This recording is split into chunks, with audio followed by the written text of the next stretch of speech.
Hello, everyone, and welcome to Thursday Talks with Chug. Each week, we cover pressing topics that matter to you and your business. I'm Arianna Gonzalez from Chug Attorneys and CPAs, tuning in from our San Diego office. Please join me in welcoming partner and attorney Gladys Gervacio from our headquarters in Los Angeles. Hi there, Gladys, and welcome. Hi, Ariana. Thank you for having me. Thank you so much for being here. For today's topic, we will be talking all about the H-1B cap fiscal year 2026.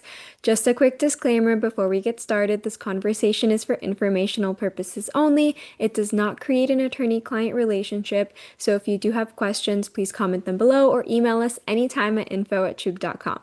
So let's get right into it, Gladys. Can you tell me what is the H-1B visa and why is it so important for U.S. employers? The H-1B is one of the most common U.S. work visas, allowing foreign nationals to work in specialty occupations that typically require a bachelor's degree or higher.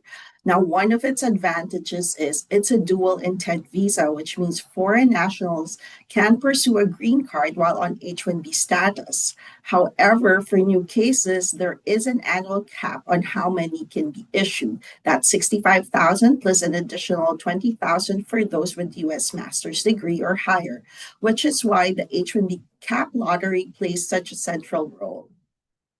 So when did the fiscal year 2026 H-1B cap lottery close and what happened after that?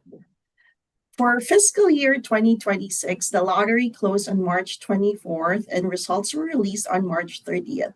Those selected have the chance to file their H-1B petitions with USCIS starting April 1st until June 30. So we're in the home stretch with a few days left to file the H-1B cap petitions. The upside is online filing is available, so petitioners can file their cases online until Monday, June 30. Now, for those not selected, should be exploring backup strategies, which we'll dive in today. Wow, that's coming up really soon. So can you talk a little bit about how has the H-1B modernization rule changed the way petitions are being evaluated?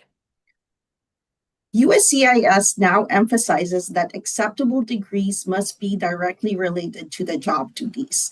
Multiple degrees are allowed, but the employer must show a logical connection between each accepted field and actual responsibilities. So it's crucial to craft clear, detailed job descriptions and ensure that the labor condition application or the LCA and the SOC code mapping aligns with the offered position. So let's say the position is that of a data analyst, and the data analyst usually is expected to analyze large data sets, develop dashboards, build protective models, and so on.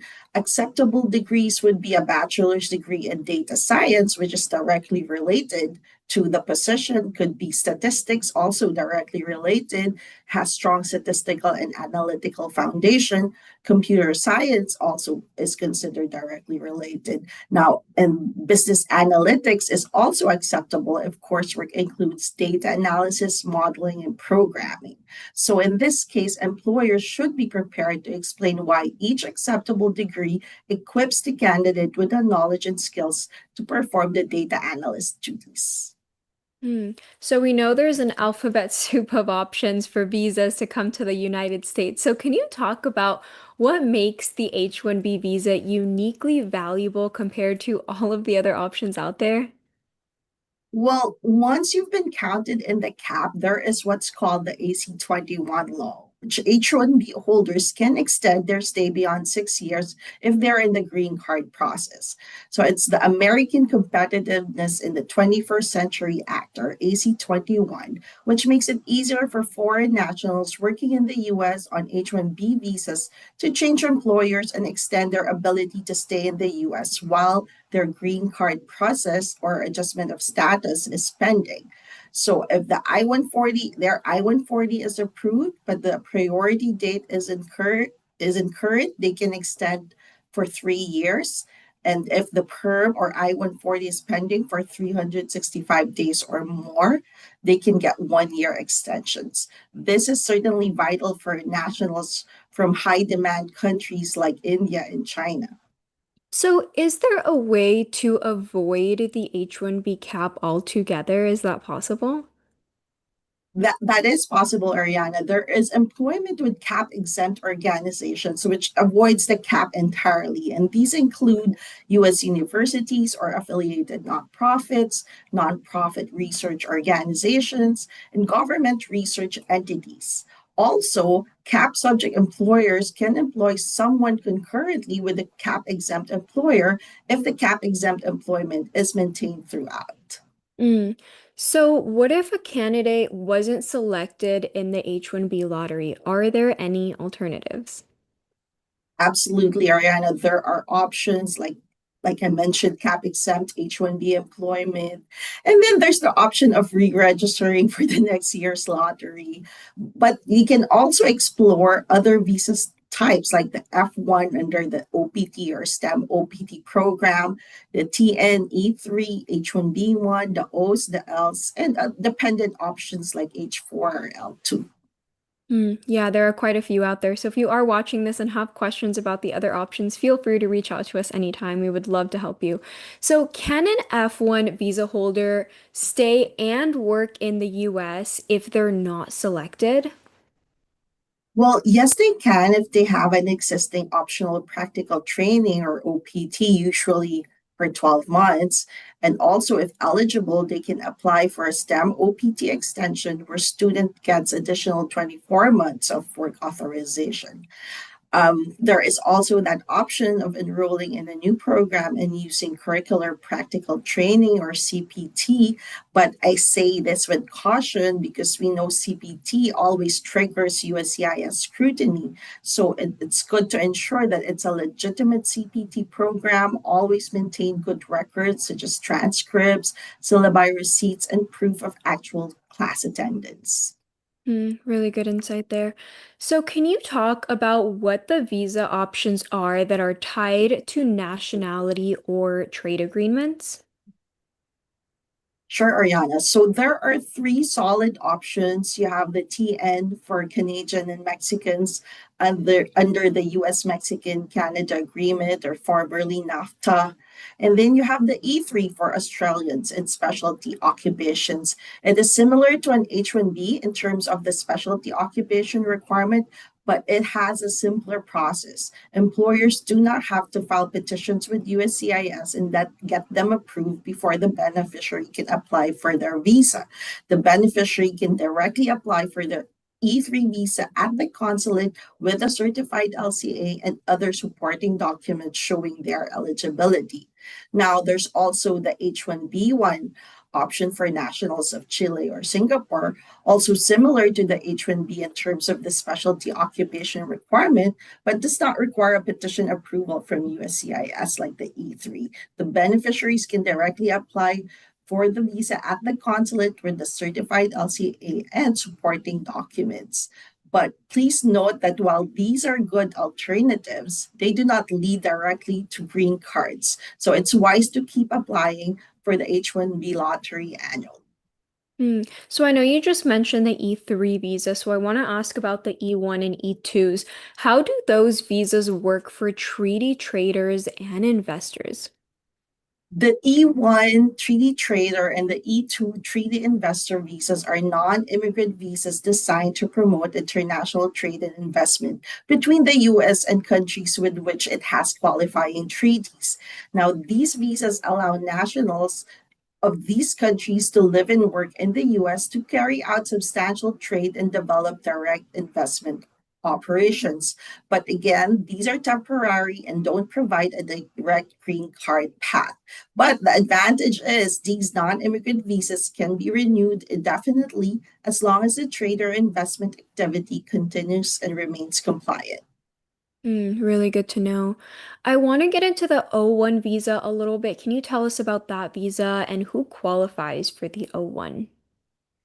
The O1 visa is a non immigrant work visa for individuals with extraordinary ability in specific fields. It is especially useful for foreign nationals who have extraordinary accomplishments that make them stand out in their profession. So you'll need to show awards, published material about you, or articles that you authored, critical contributions, national or international recognition, among others. Now, many foreign nationals shy away from the O1 because the phrase extraordinary ability sounds Mhm. intimidating and as if you have to be a Nobel Prize winner or an Olympic athlete.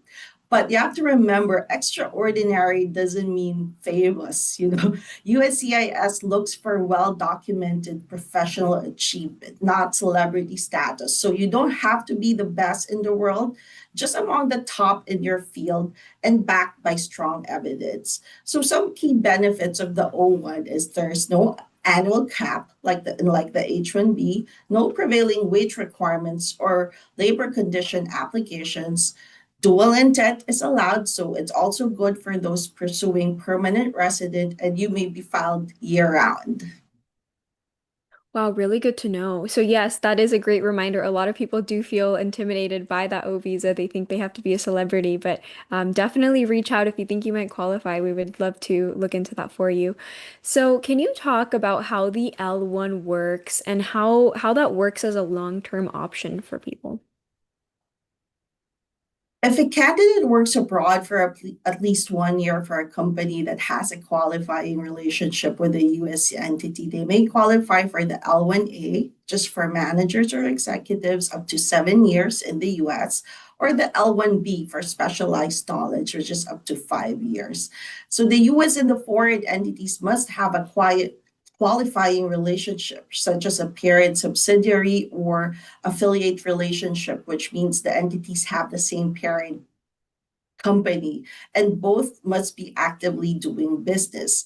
So this is ideal for multinational companies because it's an essential tool for, global staffing flexibility, launching US offices and aligning corporate leadership across the borders. Now, in terms of the green card, of course, the L1A is a good stepping stone for the EB1 multinational manager or executive immigrant petition, and that will allow them to get a green card in the future. Wow, really good to know. So I want to ask if you have any final advice or words of wisdom for employers and candidates who might be going through this process or thinking about going through this process. What do they need to know? Give us your top tips, please.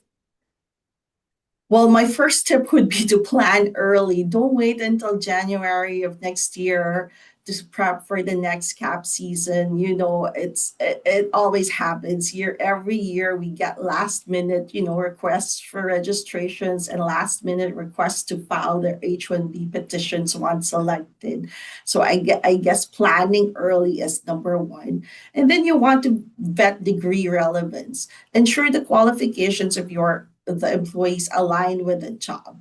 And for employers, always stay compliant, maintain documentation, and anticipate scrutiny, especially in today's immigration climate. You want to be compliant all around. And then lastly, explore all options. Every case has a unique workaround. Reach out to your immigration attorney for options available for you. Absolutely wonderful insights. Thank you so much for your time, Gladys. We really appreciate you being here during the craziness of the season. I know it's pretty chaotic in the offices right now, so thank you for taking the time to share all of your insights with us. I hope you guys enjoyed this quick check-in. This brings us to the end of our conversation, so thank you for joining us today. To stay up to date, please subscribe and follow us on Facebook, LinkedIn, and YouTube. If you have any questions or suggestions, send us an email. Let us know what topic you want to see next. And make sure to join us back here next week for more pressing topics that truly matter to you and your business. Until next time, stay safe and take care, everyone. Thank you again for joining us. Thank you so much, Gladys.